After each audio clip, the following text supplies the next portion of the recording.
नमस्कार, आपण पाहताय द कोकण न्यूज।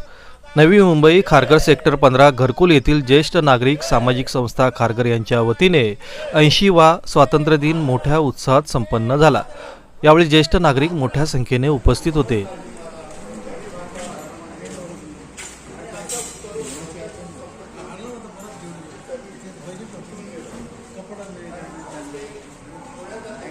ज्येष्ठ नागरिकचा जो आज स्वातंत्र्य दिनाचा चांगल्या प्रकारे आम्ही साजरा केला आणि खरंच सगळे लोक इथं हजर होते आणि त्यांच्या वतीने आज स्वातंत्र्य दिन चांगल्या प्रकारे साजरा करून सर्वांचे एका विचाराने जो आम्ही 8 वाजता आम्ही चालू केला आणि झेंडावंदन चांगल्या प्रकारे झाला। अशा प्रकारे ज्येष्ठ नागरिकच्या वतीने या आजच्या स्वातंत्र्य दिनाच्या हार्दिक शुभेच्छा देऊन इथं थांबतो। जय हिंद, जय महाराष्ट्र।